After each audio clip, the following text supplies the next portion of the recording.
Of all the effects of the current conflict in the Middle East, one we can be certain of at this point is that there are going to be a lot of refugees, hundreds of thousands, possibly millions.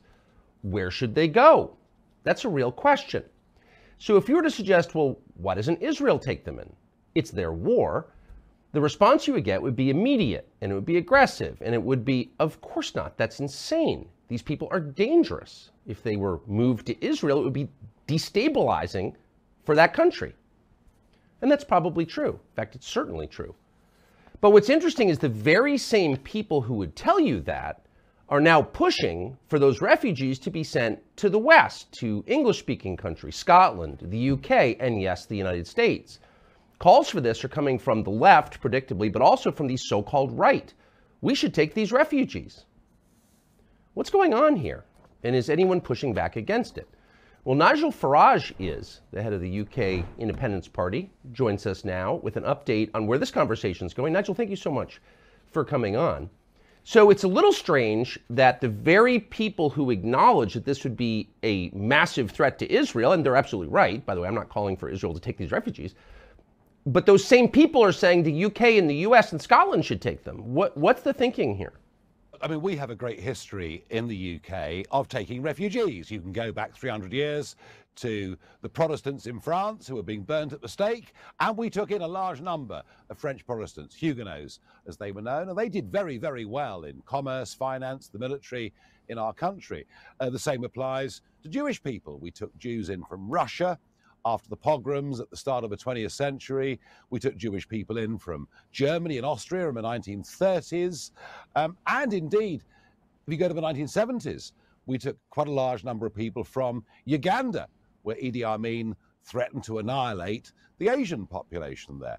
And again, they were a group that came to the country, assimilated, did incredibly well.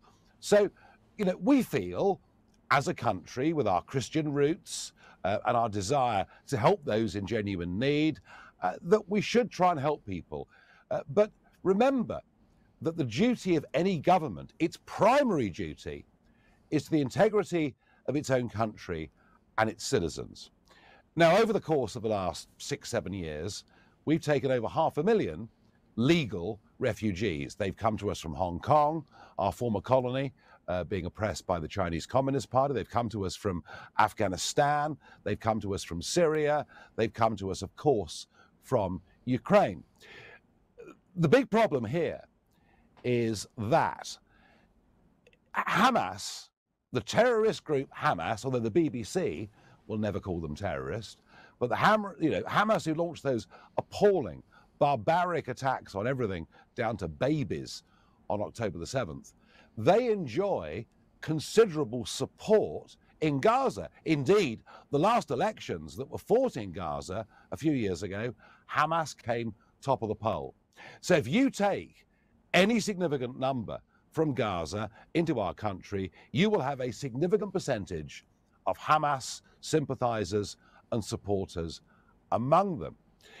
And you have to ask, given the protests we've seen on the streets of London just this weekend and the weekend before, whether maybe we've got enough of a problem in this country already. And we've had successive waves of Islamic extremist terrorism on our streets. There's a case going on right at the moment from somebody who was killed just a couple of weeks ago. The authorities do their best to suppress all of these stories. So my argument, and I'm pretty much alone in this, is that if we take people from Gaza, they will actually pose, some of them, enough of them, will pose a threat to our national security. And if anyone should take them, Tucker, shouldn't it be the Egyptians? Shouldn't it be the Saudis? Shouldn't it be their co-religionists in that part of the world? And how interesting that Saudi Arabia didn't take a single person from Syria because they were worried of the impact it would have on Saudi society. Right. And the same goes for Egypt right now. So if they won't take them, why on earth should we threaten national security? But I want to go back to something you said at the beginning, that the English feel good about themselves because as a Christian country, and it is still, I think, officially a Christian country, though it's obviously not, but it is technically a Christian country. They feel good because they're expressing Christian charity in receiving all these refugees. But has that policy made England better? Is it a more cohesive, happier country than it was 40 years ago? It doesn't seem to be at all. No, I mean, you know, we have now got, and our London Metropolitan Police don't know what to do. We had people on the streets of London this Saturday shouting jihad. People on the streets of London carrying ISIS banners, chanting, going on the streets of London from Palestine to the sea, sorry, from the river to the sea, Palestine will be free, meaning Israel should be literally obliterated. So we now have the politics of other countries on our streets because of who we've let in. This group of people have not assimilated. They have not integrated. And therefore, why compound the problem? Historically, it's been a success. But in modern times, it is now dividing our society. It is threatening our way of life. It is threatening our free speech. It's happening here. I mean, look at Germany. Look at Germany. Can you believe that in Germany, of all countries, in the last week, Jewish people in Berlin have had Stars of David graffitied on their front doors? So you can see all over the West, this is a massive problem, and it's not one from which America is immune. It's interesting that no one ever says, well, China's got the fastest growing economy in the world. They have an obligation to take in millions of refugees from other countries. Nobody ever says that. Nobody says that about the Gulf states. It's only Christian countries that have this obligation. And I think it's obviously destroyed those countries. Germany, I mean, people are getting raped in Germany on the street long before the Hamas attacks of October 7th. This is a long-standing problem. So, but why do you think that is? Why do you think that prosperous Christian countries in the West have this obligation that every other country, India, China, Saudi, they're all exempt from it? What is that?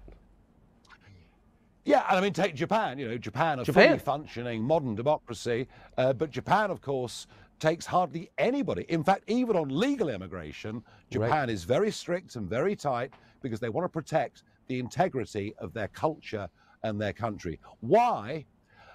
Partly guilt. I think the older countries seem to be absolutely infused with guilt about their colonial past.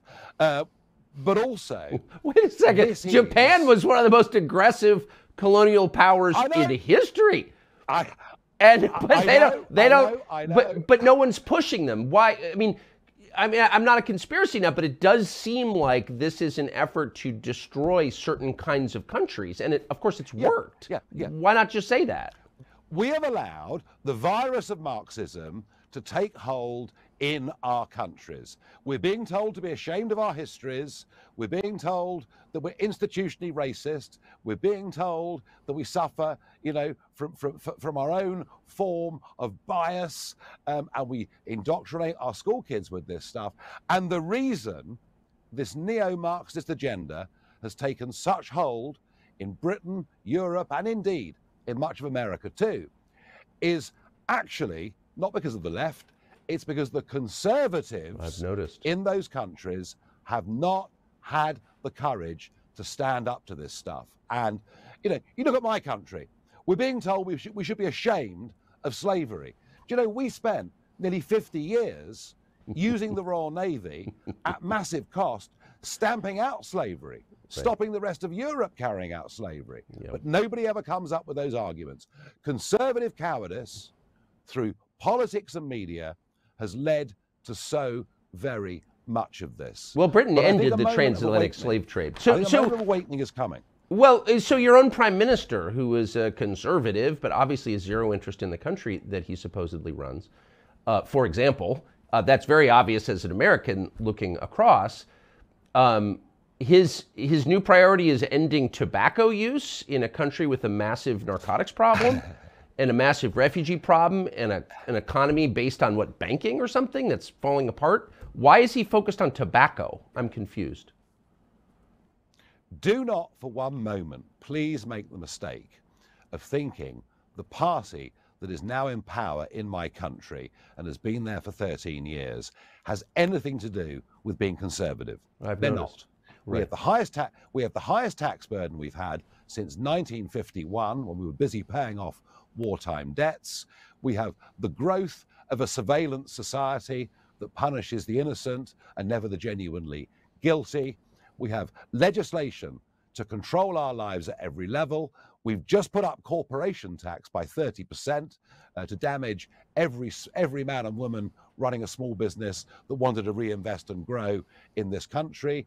And despite Brexit, we still have not lifted the regulatory burden, which of course supports the big corporates but damages the entrepreneurs. And for Sunak, 1 year on from an election, to decide his main priorities were to stop anybody after 2009 buying cigarettes, whilst we have a massive, massive problem with drugs causing huge short-term damage to our youngsters. Oh, and the other thing is to fiddle around with the A-levels that 18-year-olds do. Neither of those two things would have been on the top 25 priorities of almost anybody in our country. And that's why we're headed next year in this country for a dramatic, dramatic collapse of Conservative support in the general election. And you know what? Not only will they lose the election, they deserve to lose it. Yeah, I mean, I would support someone from the hard left who actually cared about England over Sunak, who clearly despises the country that he runs. But I just want to zero in on this question of tobacco. So, well, it's impossible to imagine him saying cannabis use has massive side effects. It's not helping our country at all, and we're going to phase it out. That would be inconceivable. But tobacco use, which has long-term bad health consequences, true, but also raises testosterone levels, that's the threat? Like, how is that the threat? No, I mean, it's absolutely wide of the mark. And yeah, you're right. Tobacco causes long-term potential problems, but it doesn't actually cause short-term problems. Drugs cause psychological short-term problems, absolutely deleterious to our younger generation. Yeah. But he sidestepped the big issue, went for what he thought was the easy one. And look, you know, everywhere we see the growth of big government that wants to control every aspect of our lives. And it's all irrelevant. You know, our national debt, I mean, our debt interest payment is massive, just as it is in the USA. Our entrepreneurship is falling. Our levels of national security through failed immigration leave us more vulnerable to internal terrorist attack than ever before. I mean, it's almost unbelievable that banning cigarettes for anybody born after 2009 could even be seen to be a priority. Countries that hate themselves have trouble continuing, I would say, and I hope that both of ours change course. Nigel Farage, I so appreciate talking to you. Thank you. Thank you, Tucker.